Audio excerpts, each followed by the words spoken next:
अस्सलाम वालेकुम वरहमतुल्लाह। हमारा जो आज का टॉपिक है वो है कॉर्क और phellum.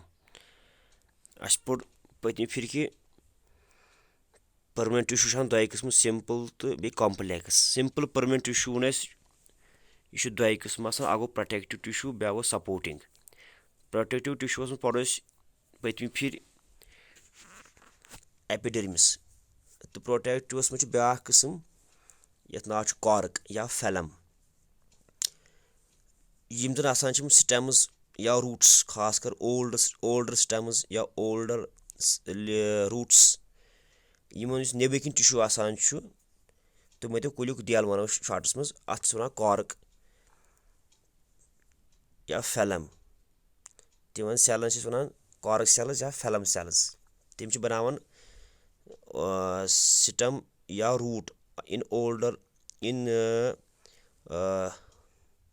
Older stems and roots. तो कॉर्क बनोमुत यह फैलम या कॉर्क बनोमुत डेड सेलन हुंद। यहुंद सेल वाल थिक तो सेलन दरमियान कहन ते इंटरसेलुलर स्पेस। सेलन दरमियान जाय आसान कह। तिम कॉर्क सेल्स आसान या फैलम यहुंद सेल वाल अत पे डिपॉजिट अख वैक्सी सबस्टेंस यस नाव दिवान सुब्रिन। ब्या पॉइंट कॉर्क सेलन हुंद यह सेल वाल यम बनान इम्परमेबल टू वाटर। यमन आब अम मज तरह ओर कह या गैसेस तिकाज यमन आसान सेल वालन पे डिपॉजिशन ऑफ सुब्रिन। ब्या point cork cells without protoplasm. यमन मन प्रोटोप्लाज्म कहें अंदर किन तिकाज डेड सेल्स आसान यम अंदर फिल कर भरित with the material called resins या टैनिन्स। यह मटीरियल अंदर सेलन मज तो इसलिए आसान यम अंदर यमन मन प्रोटोप्लाज्म कहें। अमच फंक्शन क्या यह प्रोटेक्टिव टिश्यू। कॉर्क सेल्स कर दि प्रिवेंट डेसिकेशन प्लांट्स मन यह वाटर लॉस बचावान इन्फेक्शन नश बचावान प्लांट्स या मैकेनिकल इंजुरी कुन किस्म जख्म वख्म लग प्लांट्स तम नश बचावान। ब्या पॉइंट इम्परवियसनेस यह लाइटनेस या टफनेस कंप्रेसिबिलिटी तो इलास्टिसिटी क्या प्रॉपर्टी यमन अत tissues impervious Hulk tough compressible अत मे इलास्टिसिटी। तो यह बनान यह टिश्यू कमर्शियली तजारती तौर बनान यह कीमती वैल्यूएबल। ब्या फंक्शन कॉर्क यूज कर इंसुलेशन के तौर as shock absorber in linoleum. Shock absorber shock कर एब्जॉर्ब इसलिए कर use for insulation as a shock absorber. ब्या point use in the making of variety of sport goods. वारिया क्या sports material suppose cricket balls या table tennis shuttle cocks wooden paddles etcetera अत मे इस्तेमाल कर कॉर्क टिश्यू या phellem. It was all about cork. इसके बाद जो हमारा नेक्स्ट टॉपिक है सिंपल परमानेंट टिश्यू दोम किस्म ओतम इस प्रोटेक्टिव टिश्यू अत जो किस्म एपिडर्मिस तो ब्या किस्म कॉर्क। अम पे दोम किस्म सिंपल परमानेंट टिश्यूस तथ वन सपोर्टिंग परमानेंट टिश्यू। तो सपोर्टिंग टिश्यू जन अत त्रे किस्म three basic types of plant tissue parenchyma collenchyma तो स्क्लेरेन्काइमा। अत मज गोडनुक टिश्यू यथ नाव पैरेन्काइमा। पैरेन्काइमा फंडामेंटल टिश्यू तो यह टिश्यू आव गोडनथ वुचन इन ब्रायोफाइट्स प्लांटन मज प्लांट पढ़ान मुख्तलिफ डिवीजन अत मज division phylum of bryophyta. Bryophyta मज आव गोडनथ वुचन यह पैरेन्काइमा टिश्यू। यह सेल थिन वाल ओवल शेप्ड या स्फेरिकल। ब्या पॉइंट सेल वाल बनोमुत सेल्यूलोसुक तो बे पैक्टिन। सेलन मज large central vacuole for food तो बे वाटर स्टोरेज खतर। तो प्राइमरी फंक्शन यह पैरेन्काइमा टिश्यूस सह फूड स्टोरेज शक्ल मे वो तो गोडनेथ हावान टिश्यू यह पैरेन्काइमा टिश्यू अत मे कि अमुक लेंथ वाइज अमुक व्यू तो बी क्रॉस सेक्शन सेलन मन सेलन दरमियान अत मज स्पेस अत इंटर सेलुलर स्पेस गो पैरेन्काइमा टिश्यू प्रॉपर्टी कि सेलन दरमियान स्पेस बे सेल ओवल शेप्ड या spherical in shape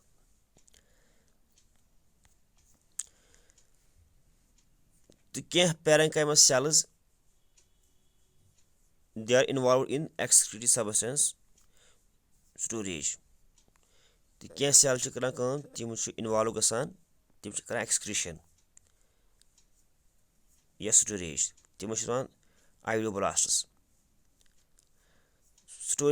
storing such as resin करान स्टोर या टैनिन गम्स या ऑयल्स मुख्तलिफ मटीरियल करान स्टोर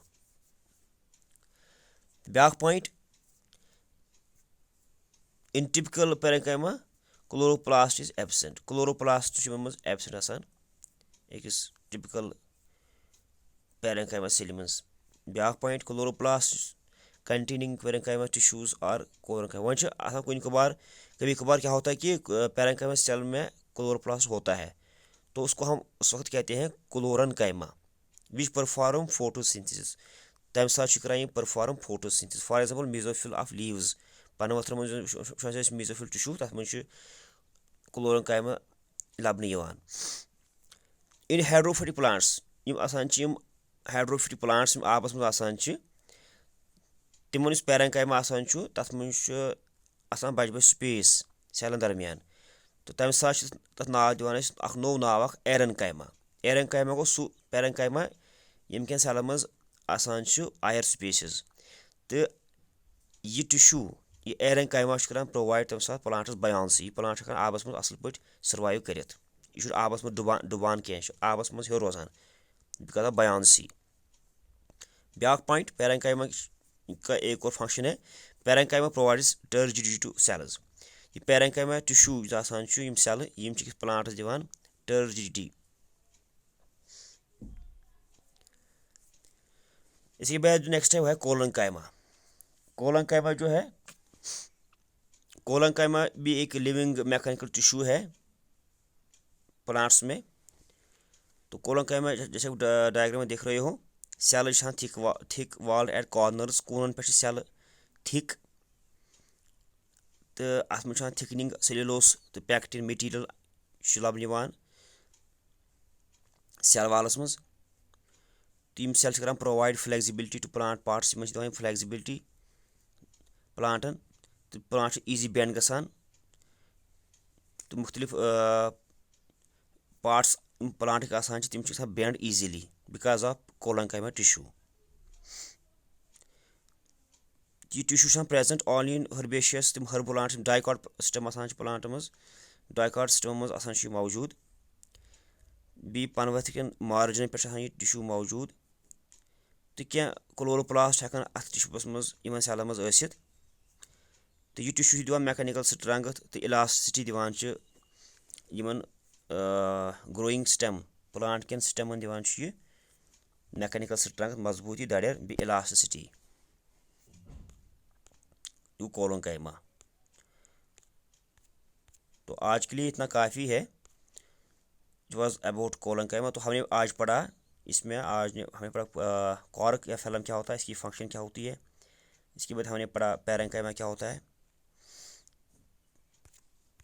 और पैरेन्काइमा की फंक्शंस हमने पढ़ी और हमने एक और टिश्यू पढ़ा वो है कोलनकाइमा तो इंशाल्लाह tomorrow we will take the other topic that is sclerenchyma thank you very much